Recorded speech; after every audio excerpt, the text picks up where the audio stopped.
So okay friends, good morning all of you. आपण आता आज नवीन चॅप्टरला सुरुवात करत आहोत.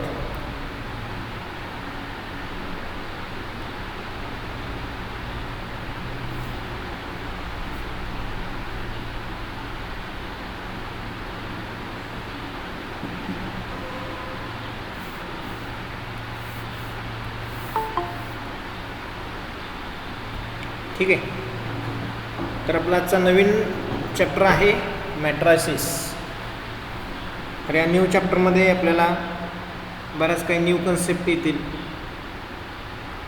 त्याच्यामध्ये तुम्हाला 11th स्टँडर्डमध्ये डिटर्मिनंट अँड मॅट्रायसिस असे वेगवेगळे 2 चॅप्टर्स होते. त्याच्यामध्ये मॅट्रिक्स कोणतं आणि डिटर्मिनंट कोणता हे थोडंसं आपल्याला रिवाईज करावं लागेल. ठीक आहे. तर त्या ठिकाणी डिटर्मिनंट म्हणजे काय आणि मॅट्रिक्स म्हणजे काय हे आपल्याला पाहायचं आहे.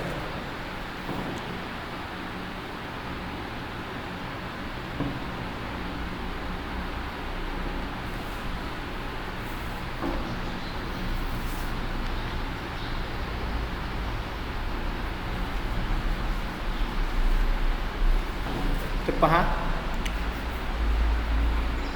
उभ्या आणि आडव्या पद्धतीनं कॉलममध्ये नंबर्स मांडल्यानंतर आपण एक क्लोज ब्रॅकेट आणि 2 व्हर्टिकल लाईन्स ड्रॉ करतो.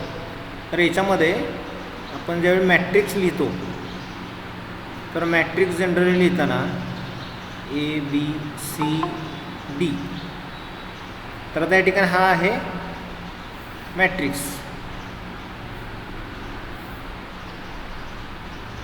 बरोबर. तर हा मॅट्रिक्स, याला मॅट्रिक्स म्हणतात. आणि 2 व्हर्टिकल लाईन्समध्ये जे मांडलं जातं तर याला डिटर्मिनंट म्हणायचं. मग हा जो डिटर्मिनंट आहे हा सॉल्व केला जातो. मग सॉल्व करत असताना काय केलं जातं तर ह्या 2 एलिमेंटचं क्रॉस मल्टिप्लिकेशन केलं जातं. म्हणजे A into D, middle sign is minus, then C into B. हे झालं डिटर्मिनंट सोडवण्याची मेथड. आणि दुसरी एक कन्सेप्ट आहे त्याच्यामध्ये मॅट्रिक्स आहे, त्याच्यामध्ये आपण एलिमेंटरी ट्रान्सफॉर्मेशन्स करू शकतो. म्हणजे रोची किंवा कॉलमची जागा बदल करू शकतो आपण. आता या ठिकाणी सुरुवातीला बेसिक कन्सेप्ट म्हटलं तर मॅट्रिक्समध्ये बघा, मॅट्रिक्स ABCD.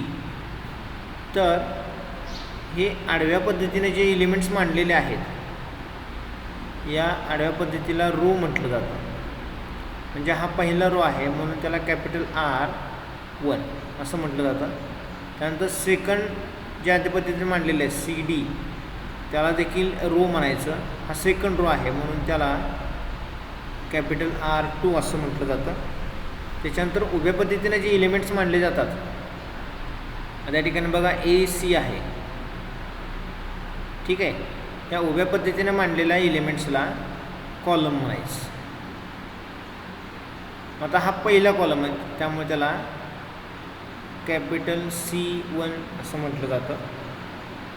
त्यानंतर हे सेकंड एलिमेंट जे तुम्हाला दिसतं आहे त्या ठिकाणी B आणि D, तर याला कॉलम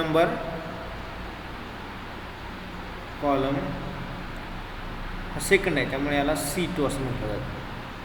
म्हणजे हे आडव्या पद्धतीने मांडले जातं त्याला रो म्हणायचं, हे उभ्या पद्धतीने मांडले जातं त्याला कॉलम म्हणायचं.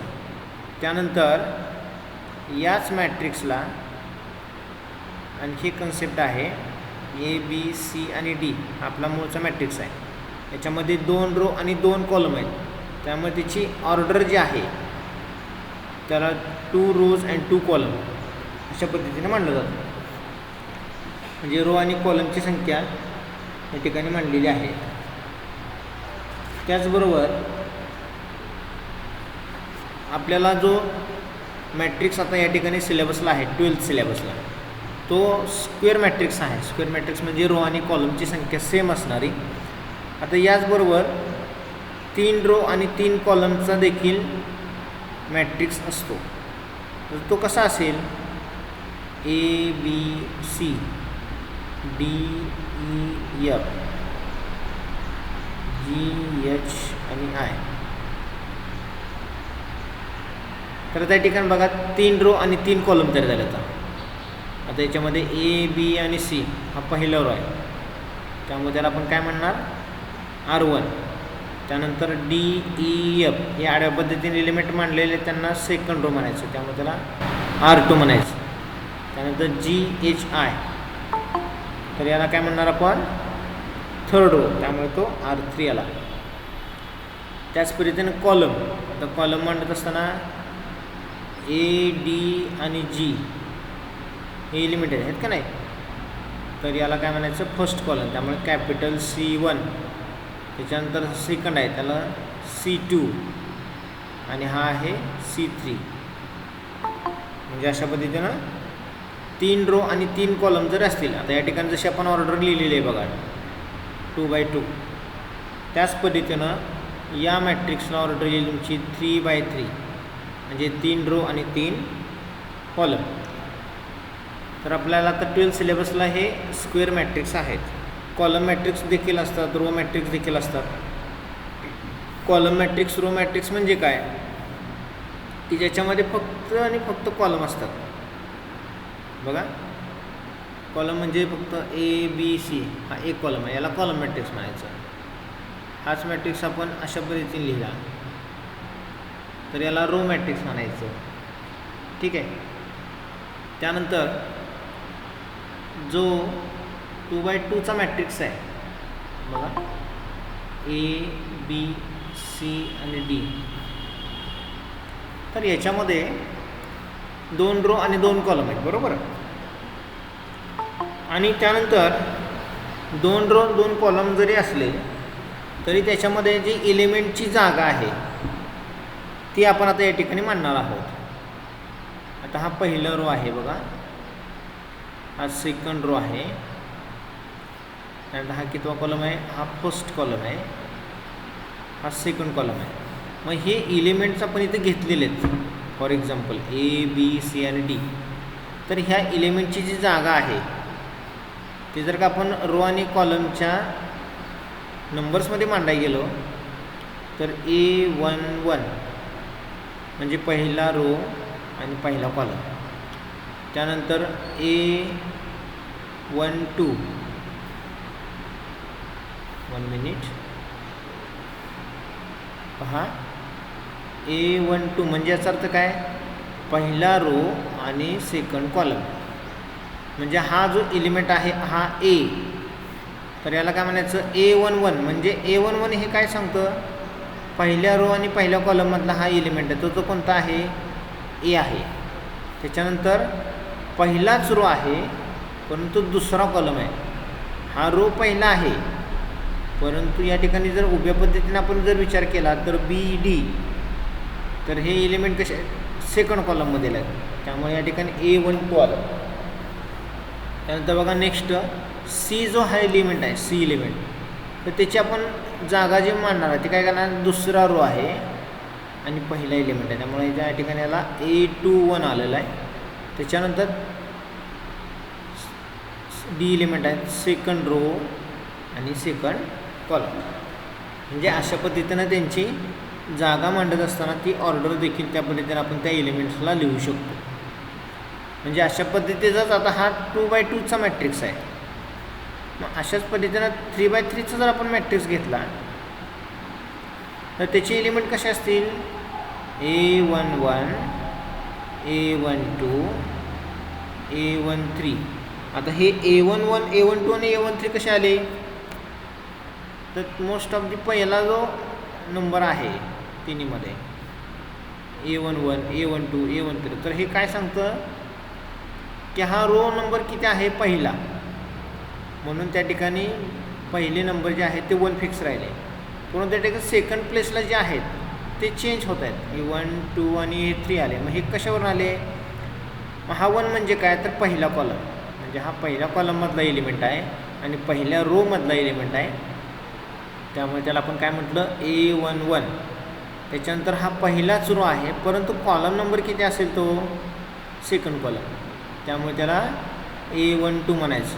त्याच्यानंतर A13 म्हणजे पहिला रो तिसरा कॉलम, हा कॉलम नंबर किती आहे थर्ड, आणि म्हणून या ठिकाणी आपण काय म्हटलं त्याला A13 म्हटलेलं. आता सेकंड रोचे एलिमेंट म्हणूया आपण. तर सेकंड रोचा एलिमेंटला काय ना A2. बघा प्रत्येक ठिकाणी हा पहिला नंबर जो आहे तो फिक्स राहील A2 A2 A2. परंतु यात चेंज कुठले होतील A21 A22 A23. म्हणजे A21 म्हणजे काय दुसरा रो पहिला कॉलम, दुसरा रो दुसरा कॉलम, दुसरा रो तिसरा कॉलम, असे हे एलिमेंट्स असतील. त्यानंतर तिसरा रो तुमचा कसा असेल हा सेकंड रो आपला.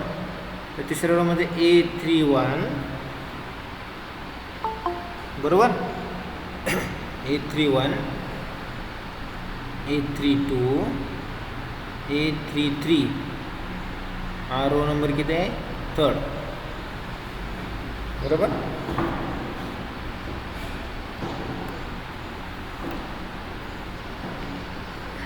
तर आता अशा पद्धतीनं 2x2चा मॅट्रिक्स आहे हा आणि हा आहे 3x3चा. हे मॅट्रिक्स तर समजले का बघा तुम्हाला. आणि त्यानंतर आपल्याला मॅट्रिक्स कशी सॉल्व करायचं हे देखील आपल्याला पाहायचं आहे. आपल्याला मॅट्रिक्स सॉल्व करण्यासाठी नंतर कन्सेप्ट येणार आहे. तर पूर्वी आपण एलिमेंटरी ट्रान्सफॉर्मेशन ही कन्सेप्ट काय ही पाहणार आहोतच आपण.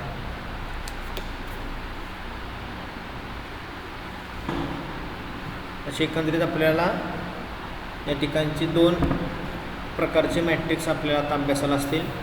एक 2x2चा आणि एक आहे 3x3चा. 2x2चा म्हणजे 2 रो आणि 2 कॉलमचा आणि 3x3 म्हणजे 3 रोज आणि 3 कॉलम. ठीक आहे. आता फॉर एक्झाम्पल याचा जर आपल्याला मॅट्रिक्स एखादा मांडायचा असेल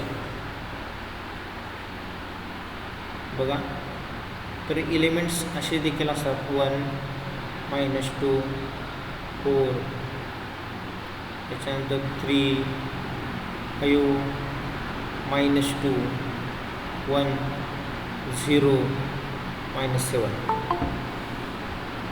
अशा पद्धतीनं देखील एलिमेंट्स असतात.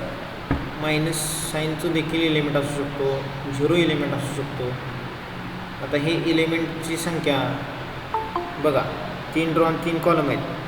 आता या ठिकाणी जर आपण विचार केला तर हा 5 जो एलिमेंट आहे हा कोणत्या प्लेसला आहे तर हा रो किती आहे दुसरा आहे, दुसरा रो आहे. आणि हा कॉलम किती नंबरचा आहे दुसरा. त्यामुळे त्याची जागा झाली काय 5 एलिमेंटची A22. ठीक आहे. आणि एखादा एलिमेंट घ्या समजा हा 1 एलिमेंट आहे. या 1 एलिमेंटची जागा आडव्या आणि उभ्या पद्धतीने बघायचं. आडव्या पद्धतीमध्ये हा आडवा म्हणजे किती नंबरचा रो आहे हा तिसरा रो आहे R3. आणि हा कॉलम नंबर किती आहे फर्स्ट. हा कॉलम नंबर किती आहे थर्ड.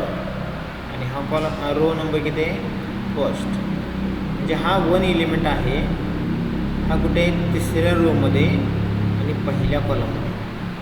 म्हणजे A31ची व्हॅल्यू काय तुमची 1 आहे आणि A22ची व्हॅल्यू किती आहे 5. हे अशा पद्धतीनं त्या एलिमेंटची जागा आपण रो आणि कॉलमच्या नंबरनी मांडू शकतो. ठीक आहे. तर यानंतर आपल्याला मेन कन्सेप्टकडे जायचं आहे. एलिमेंटरी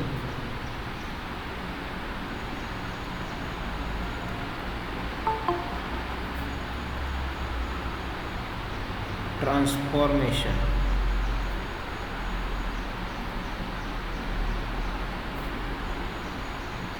एलिमेंटरी ट्रान्सफॉर्मेशन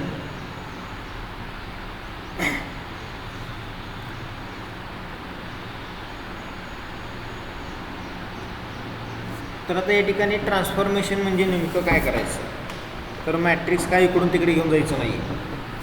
म्हणजे ट्रान्सफॉर्मेशन म्हणजे काय तर त्यामधील रो आणि कॉलमची जागा बदलायची असेल किंवा एखाद्या रोला एखाद्या इंटिजर्सनं मल्टिप्लाय करायचं असेल, एखाद्या इंटिजर्सनं डिवाईड करायचं असेल तर ते आपण करू शकतो.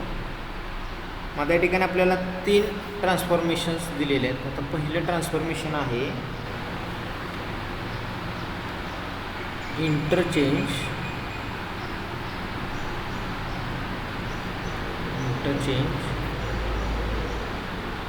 Of any 2 rows or any 2 column. म्हणजे 2 रोज किंवा 2 कॉलम आपण इंटरचेंज करू शकतो. तर आता हे इलेमेंटरी ट्रान्सफॉर्मेशनमधील पहिलं ट्रान्सफॉर्मेशन आहे interchange of any 2 rows or any 2 columns. आता फॉर एक्झाम्पल सांगायचं जर झालं, फॉर एक्झाम्पल आपण 2x2चा मॅट्रिक्स घेऊया. 2, 3, 4 आणि 5. तर याच्यामध्ये रो किती आहेत? 2 रो आहेत आणि कॉलम किती आहेत? 2. म्हणजे हा 2x2चा मॅट्रिक्स तयार झाला, बरोबर. मग जर का आपण या ठिकाणी असं म्हटलं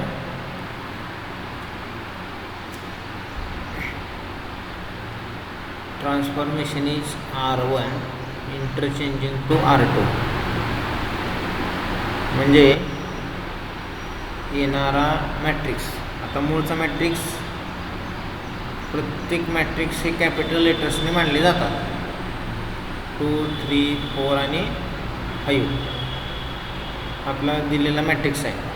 हे झालं याचं गिवन, बरोबर.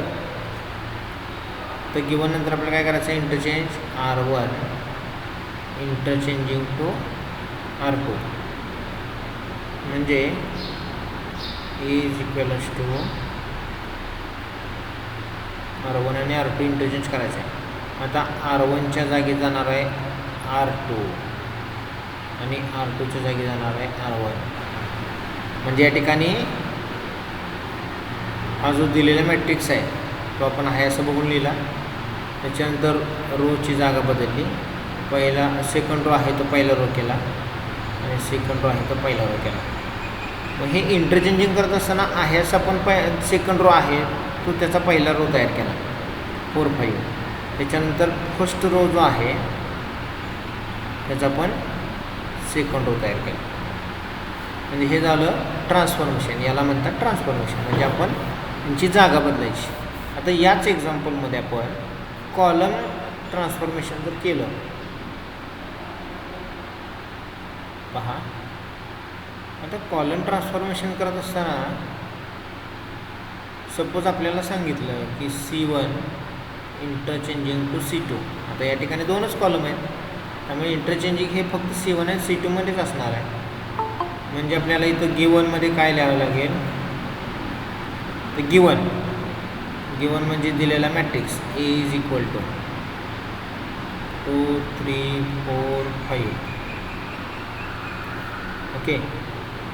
आपल्याला त्या ठिकाणी ट्रान्सफॉर्मेशन काय करायचं आहे? C1 इंटरचेंज टू C2, म्हणजे A इज इक्वल्स टू. तर त्या ठिकाणी काय येणार बघा, पहिला कॉलम आहे, कॉलमचा विचार चालला आहे. हा सेकंड कॉलम आहे. C1 आणि C2ची जागा बदलायची आहे. म्हणजे C2 कॉलम कुठला आहे? 3, 5 याची जागा बदलली आणि 2 आणि 4. म्हणजे पहिला कॉलम होता तो दुसरा कॉलम झाला आणि दुसरा कॉलम होता तो पहिला झाला. म्हणजे यांची इंटरचेंजिंग केलं, याला ट्रान्सफॉर्मेशन्स म्हणायचं. या ठिकाणी रोज आहे, या ठिकाणी कॉलम्स आहे. ठीक आहे.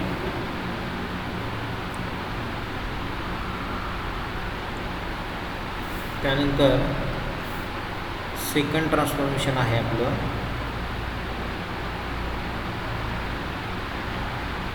मल्टिप्लिकेशन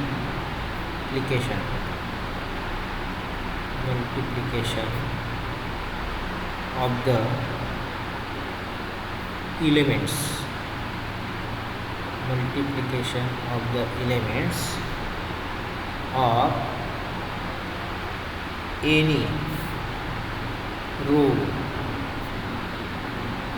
or column by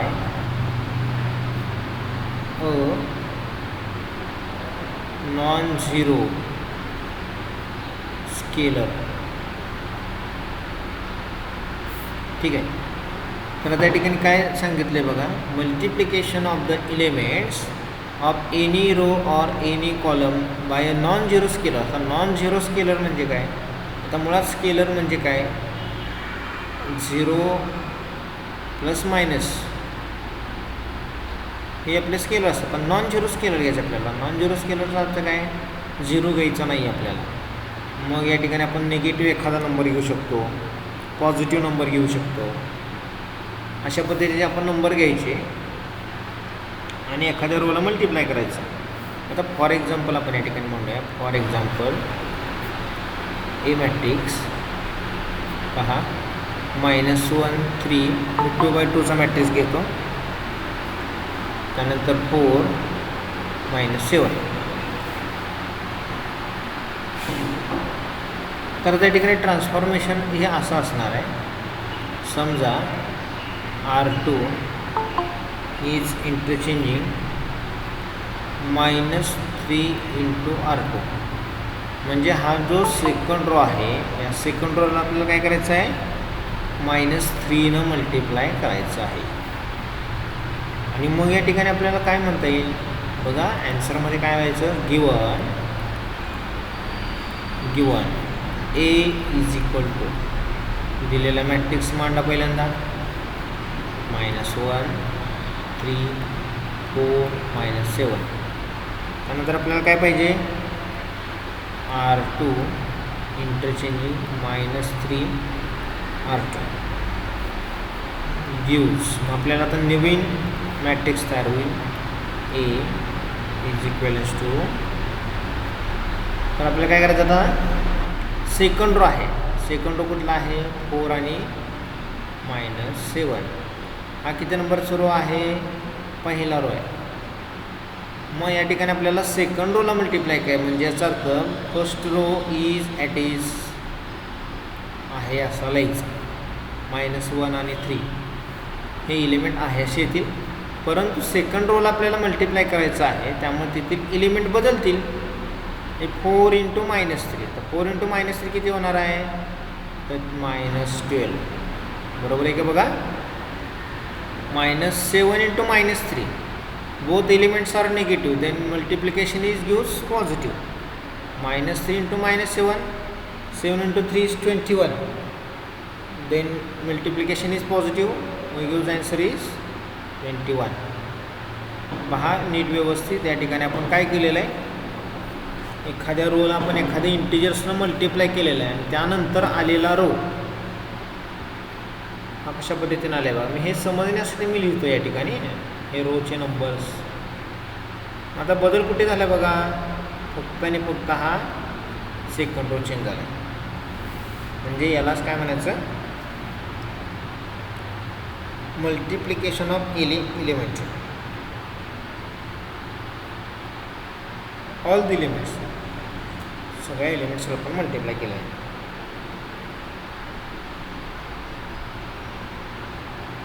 ठीक आहे. त्याच्यानंतर आपल्याला नेक्स्ट ट्रान्सफॉर्मेशन बघायचं आहे. Adding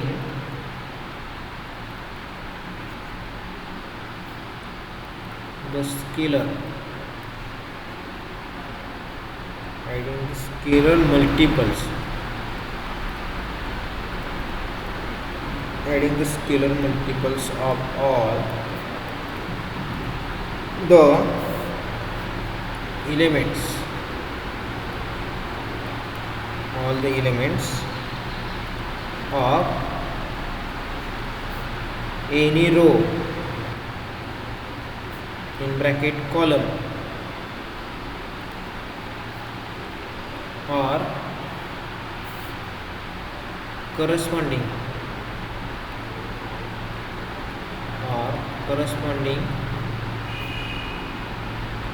elements or corresponding elements of any other row और कॉलम. आता हे सर्व वाचत बसल्यानंतर आपल्याला हे लक्षात येणार नाही नेमकं काय करायचं आहे. तर आपण एक्झाम्पल बघूया. -1 4 2 5. तर हा गिवन मॅट्रिक्स बरोबर.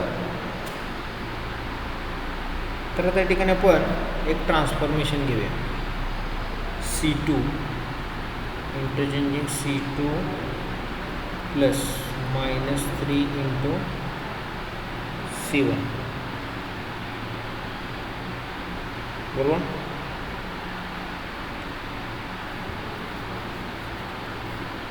तर आता हे ट्रान्सफॉर्मेशन बघत असताना एक लक्षात घ्या, जे आपण बदल करणार आहोत आणि जे बदल झाल्यानंतर एलिमेंट्स जे येणार आहेत हे बदल फक्त आणि फक्त कॉलम नंबर 2मध्ये असतील. म्हणजे आपल्याला आन्सरमध्ये ठरल्याप्रमाणे सुरुवातीला let A is equal to हा गिवन मॅट्रिक्स आपल्याला लिहावा लागतो. -1 4 2 5. तर आता या ठिकाणी काय करायचं आपल्याला C2 प्लस -3 इंटू C1. मग त्या ठिकाणी काय करायचं आहे ए गिव्स बघा. या ठिकाणी मी मुद्दाम मॅट्रिक्स थोडा मोठा मांडतोय. असं रिझन असं आहे आपल्याला जे एलिमेंट्स चेंज करायचे ते तुम्हाला लक्षात आले पाहिजे. आता बदलणार आहे आपला काय कॉलम नंबर 2.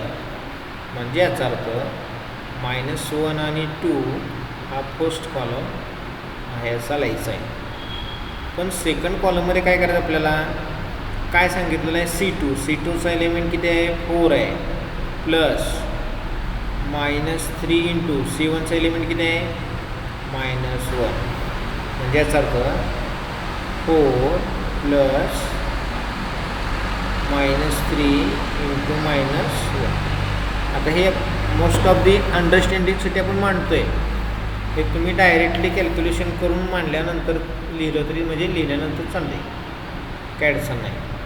तर त्यानंतर नेक्स्ट एलिमेंट आपला 5. बघा मी या ठिकाणी काय करतो आहे कोणता एलिमेंट घेतो हे लक्षपूर्वक बघितलं पाहिजे. 5 हा एलिमेंट कुठला आहे सेकंड कॉलममधला. आता या ठिकाणी आपण सेकंड कॉलममधला पहिला एलिमेंट आपण घेतलेलं आहे त्याचे ऑपरेशन्स काय असेल ते मांडलेले आहेत. आता 5 प्लस -3 इंटू -3च का घ्यायचं का जे दिलेलं आहे तेच घ्यायचं. -3 दिलेलं आहे आपल्याला. त्यानंतर C1चा एलिमेंट कुठला आहे 2 आहे.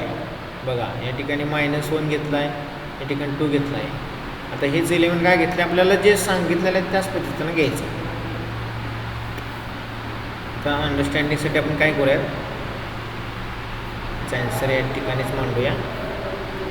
ए इज इक्वल्स टू पहा -1 आणि 2 एलिमेंट आहे राहिले 4 प्लस -3 -1. तर -3 -1 मल्टिप्लिकेशन +3 येणार आणि +4 4 + 3 7. त्यानंतर -3 इंटू 2 -3 इंटू 2 इज -6. 5 -6 इज -1. अशा पद्धतीने आपला न्यू मॅट्रिक्स तयार झाला.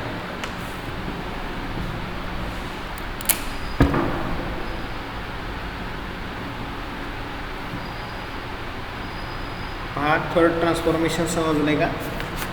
समजलं असेल तर आपण आता एक्झरसाइजमधील एक्झाम्पल पाहणार आहोत.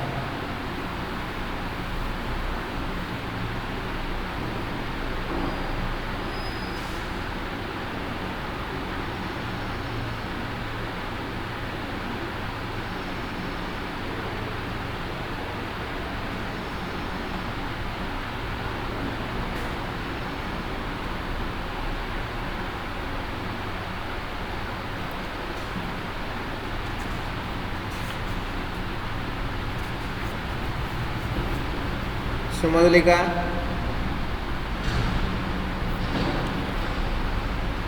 मुख्य कन्सेप्ट म्हणजे मॅट्रिक्स ही कन्सेप्ट समजली का बघा.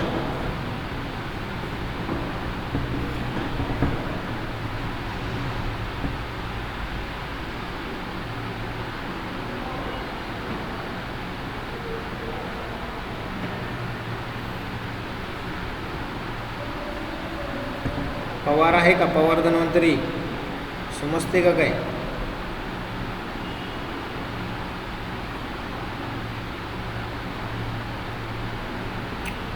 येस, ठीक आहे. काय शंका असतील तर बिंदास विचारा. ठीक आहे, आपण एक्झाम्पल बघूया मग आता. ठीक आहे, new page, examples.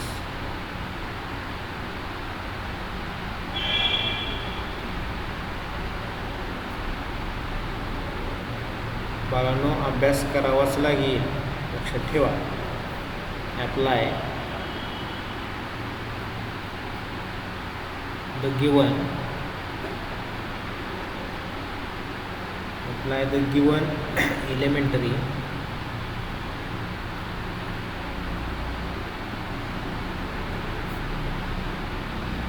transformation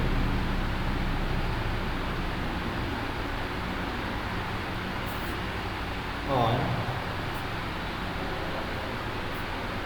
each of the following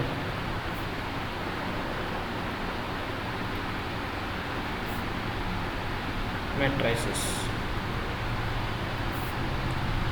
तर त्या ठिकाणी फर्स्ट एक्झाम्पल आहे ए इज इक्वल टू, बघा मॅट्रिक्स काय दिलं आहे, 1 0 -1 आणि 3.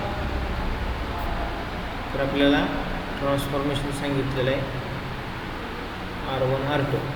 इंटरचेंज करायचं, काय प्रॉब्लेम नाही.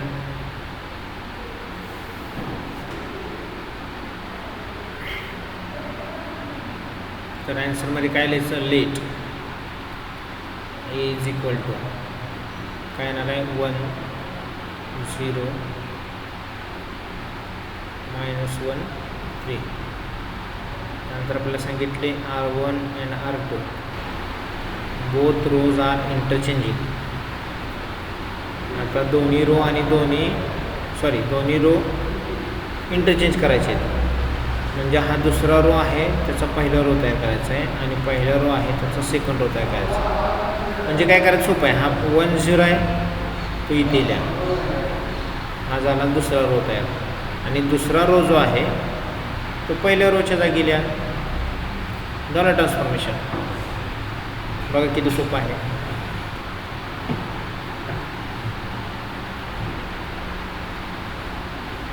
त्यानंतर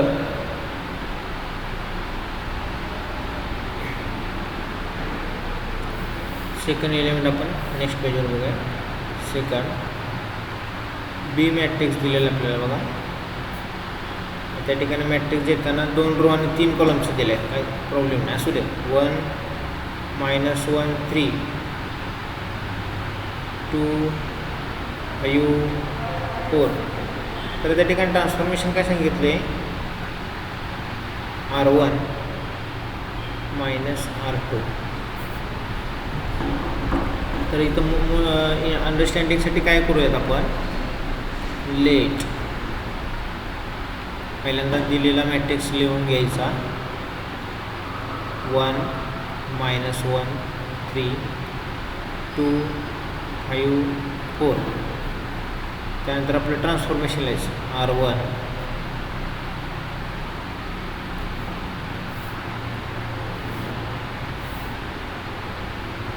-R2. बी मॅट्रिक्स आपला रिक्वायर्ड मॅट्रिक्स म्हणजे नवीन तयार होणार. तर त्या ठिकाणी एक लक्षात ठेवा की जे ट्रान्सफॉर्मेशन जे आहे, जे बदल होणार आहे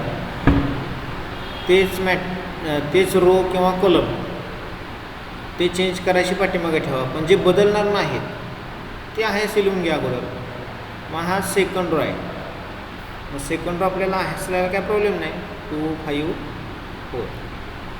सेकंड रो आपण असं लिहिलेलं आहे. त्यानंतर आपल्याला काय करायचं आहे, पहिल्या रोमधून दुसरा रो मायनस करायचा आहे, म्हणजे 1 -2 म्हणजे त्याच्या करस्पॉन्डिंग असलेला एलिमेंटच घ्यायचा. 1 -2 त्याच्याबरोबर आहे.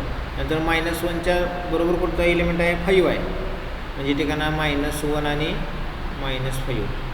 आता ठिकाणी मी मुद्दाम हे वजाबाकी इथं मांडतो आहे. आपण डायरेक्ट तोंडी कॅल्क्युलेशन करून एलिमेंट्स मांडायचे असतात. 3 -4 म्हणजे पहिल्या रोमधला पहिला एलिमेंट जर आपण घेतला तर दुसऱ्या रोमधील देखील पहिलाच एलिमेंट घ्यायचा आणि त्या दोन्हीची वजाबाकी करायची. इथं आपण केलेली बघा. त्यानंतर दुसऱ्या रोचा पहिल्या रोचा दुसरा एलिमेंट घेतला तर सेकंड रोचा देखील दुसराच एलिमेंट घ्यायचा आणि पहिल्या रोमधला थर्ड एलिमेंट घेतला तर सेकंड रोचा देखील थर्ड एलिमेंटच घ्यायचा आणि त्यांची काय असेल ते प्रोसेस करायची. ठीक आहे. आता त्यानंतर आपल्याला फायनली येणारा बी मॅट्रिक्स लिहायचा आहे. लिहूयात आता. 1 - 2 किती? -1 -1 -5 -6 3 - 4 इज -1 2 5 4. ओके. म्हणजे अशा पद्धतीनं तुम्ही डायरेक्टली बी मॅट्रिक्स लिहिला तरी चालतो. हा मी मोस्ट ऑफ दी अंडरस्टँडिंगसाठी मांडलेला आहे.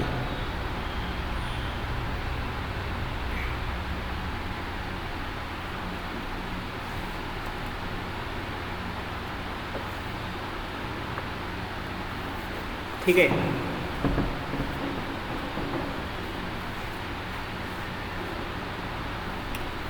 त्यानंतर एक एक्झाम्पल पाहूया आपण next.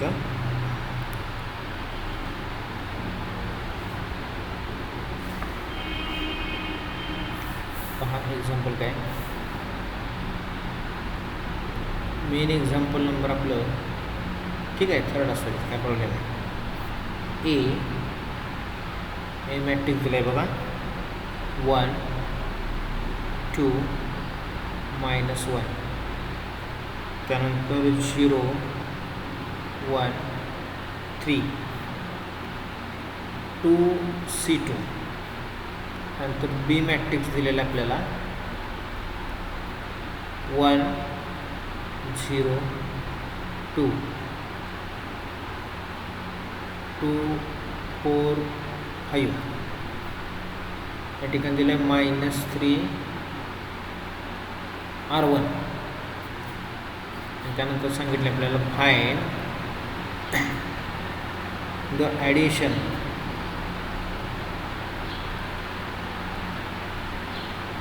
and the addition of the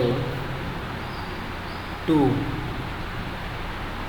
new matrices. आता या ट्रान्सफॉर्मेशन नंतर येणारे जे नवीन मॅट्रिक्स आहेत त्यांची ॲडिशन घ्यायची आपल्याला. आता सुरुवातीला आपल्याला काय करावं लागेल, यांचं ट्रान्सफॉर्मेशन जे काय आहे ते करून घ्यावं लागेल. Let A is equal to 1 2 -1 0 1 3. त्यानंतर बी मॅट्रिक्स करस्पॉन्डिंगली आपण दोन्हीचे ट्रान्सफॉर्मेशन घेऊन सॉल्व करूया. 1 0 2 2 4 5. आता या ए मॅट्रिक्सचं ट्रान्सफॉर्मेशन आहे C2चं, म्हणजे आपल्याला बदल करायचा आहे तो किती नंबर कॉलममध्ये? C2मध्ये. त्याला काय करायचं आपल्याला 2 ने मल्टिप्लाय करायचं आहे. इथे बदल होणार आहे पहिल्या रोमध्ये R1 बदलणार आहे, म्हणजे R1 बदलणार आहे. त्यामुळे आपण इथे लिहिले R1. या ठिकाणी बदलणार आहे C2 म्हणजे 2 नंबरचा कॉलम. हा आहे 2 नंबरचा कॉलम आणि R1 म्हणजे हा आहे R1, म्हणजे हे दोन्ही बदलणार आहे. त्यामुळे नवीन ए रिक्वायर्ड मॅट्रिक्स. मग त्यामध्ये आपल्याला 1 0 आणि -1 आणि 3 पहिला आणि थर्ड कॉलम आपल्याला लिहायला का प्रॉब्लेम नाही. आता बदलणार आहे कुठे? C2मध्ये. मग 2 × 2 4 येणार. बघा 4 कसं काय आलं. त्याच्यानंतर सेकंड कॉलमचा दुसरा एलिमेंट किती आहे? 1 आहे, त्याला देखील 2 ने मल्टिप्लाय करायचं म्हणजे 2 आलं. म्हणजे सेकंड कॉलमच्या जागी एलिमेंट्स आले. त्याच्यानंतर बी. आता बीमध्ये काय सांगितलेलं आहे बघा, पहिला रो बदल करायचा म्हणजे दुसरा रो लिहून घ्यायचा. ठीक आहे. त्याच्यानंतर पहिल्या रोला -3 ने मल्टिप्लाय करायचं. -3 × 1 इज -3. -3 × 0 इज 0. -3 × 2 -6. मग आता ह्या अशा पद्धतीने आपल्याला 2 नवीन मॅट्रिक्स मिळाल्या आणि न्यू मॅट्रिक्सचं काय सांगितलं आपल्याला, ॲडिशन सांगितलं आहे. मग आपण काय करूया, ए प्लस बी. आता ए प्लस बी करत असताना सोपी कन्सेप्ट आहे बघा. 1 4 -1 0 2 3 प्लस हा मॅट्रिक्स -3 0 -6 2 4 5. आता यांचे ॲडिशन करत असताना करस्पॉन्डिंग एलिमेंट्स घ्यायचे. करस्पॉन्डिंग म्हणजे काय, याचा पहिला एलिमेंट तर याचा देखील पहिला एलिमेंट घ्यायचा. म्हणजे 1 - 3 आपल्याला ॲक्च्युली बेरीज करायची आहे, पण या ठिकाणी याला मायनस आहे नाही, म्हणजे 1 प्लस -3 असं म्हणायचं. ठीक आहे. त्याच्यानंतर सेकंड एलिमेंट बघा, हा 1 - 3 गेला. त्यानंतर 4 ॲडिशन करायचं ना, इथं साईन बघा, 4 प्लस 0. त्याच्यानंतर -1 प्लस -6. त्याच्यानंतर हा एलिमेंट 0, त्याचे करस्पॉन्डिंग इथं 2 आहे. 0 प्लस 2. त्याच्यानंतर 2 आणि 4 2 प्लस 4 आणि त्यानंतर 3 प्लस 5. आता याचं रिक्वायर्ड मॅट्रिक्स आपण पुढे मांडूया. तो काय असेल, 1 - 3 इज -2, 4 प्लस 0 इज 4, -1 -6. आता या ठिकाणी मायनस होणार ना, -7. 0 प्लस 2 2, 2 प्लस 4 6, 3 प्लस 5 8. हा आपला न्यू मॅट्रिक्स तयार झाला.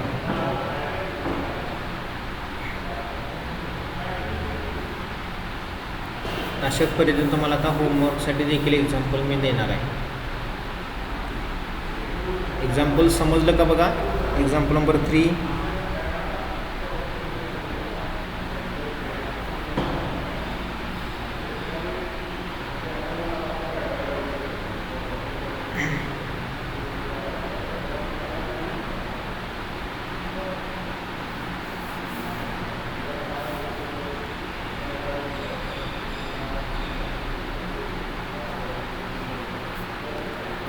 Homework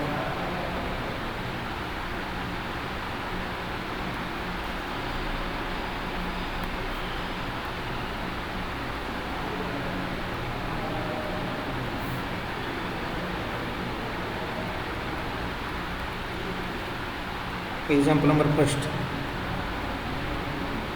A is equal to 1 0 2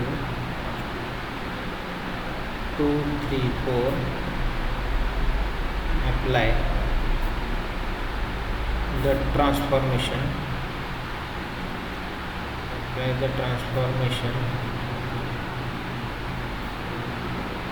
C1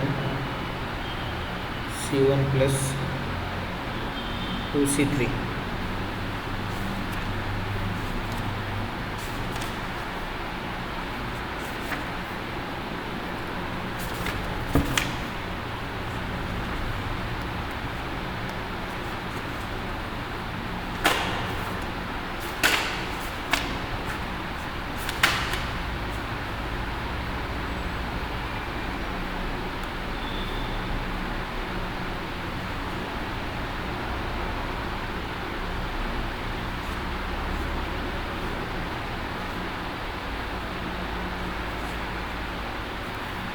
तर त्यानंतर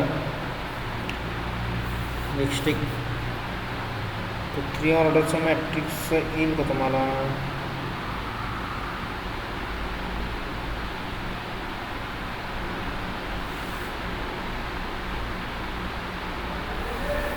ठीक आहे, असू द्या. 3 ऑर्डरचं एक्झाम्पल आपण नेक्स्ट लेक्चरला घेऊया अगोदर आणि मग त्यानंतर होमवर्कला देऊया. If A is equal to 1 2 -1 3 -2 5. apply R1 and R2 interchanging and then C1 + 2C2 on ए. माझ्या मते हा एवढा होमवर्क तुम्हाला सफिशियंट आहे. तर तुम्हाला काही शंका असतील तुमचा माईक सुरू करा आणि बोलू शकता. ओके.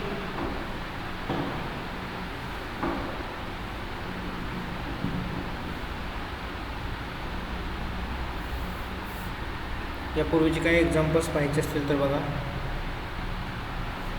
फर्स्ट एक्झाम्पल आपण पाहिलेलं आजचं. त्यानंतर हे next second example. Next third one. Multiple not understand.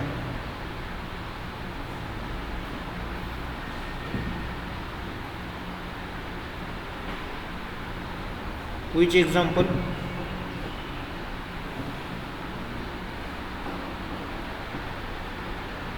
Multiplication of elements of any row.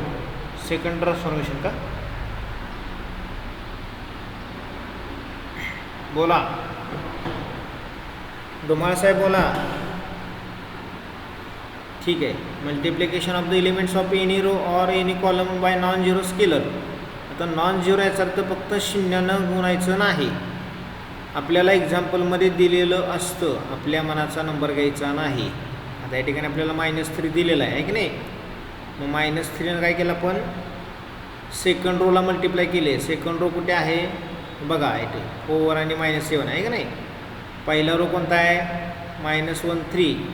-1 आपण आहे असं इथे लिहिलेला आहे आणि फक्त कुठे बदल केला आहे 4 आणि -7. आता 4ला किती नको मल्टिप्लाय केलं आहे -3 त्यामुळे तिथे किती आलं -12 आणि -7ला -3 मल्टिप्लाय केल्यानंतर 21 आलं. संपलं. बोला अजून काय शंका? प्रत्यक्ष वर्गात बोलत तर नाहीच तुम्ही कधी, इथे तरी बोला. आणि फक्त ऑनलाईन लेक्चर जॉईन करू नका. नोट्स लिहा, अभ्यास करा. कारण बाळांनो परीक्षा झाली नाही झाली तरी तुम्हाला CET द्यायचीच आहे, लक्षात ठेवा.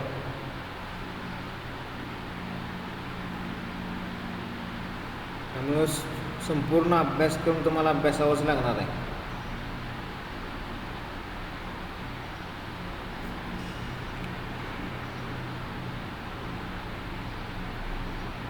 शंका नाही कोणाला आता. आणि हां, आपण लॉजिक चॅप्टरमधील एक स्विचिंग सर्किटचा पॉईंट आपण पाठीमागे ठेवला आहे, कारण तो गेल्या वर्षीही डिलीट केलेला होता.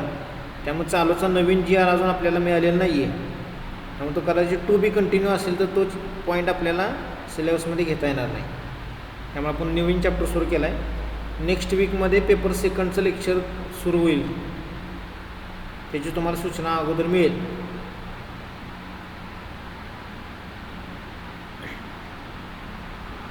ओके.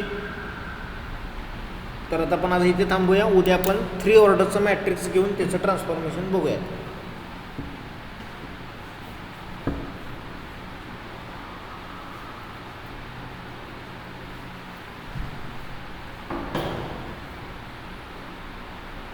ठीक आहे.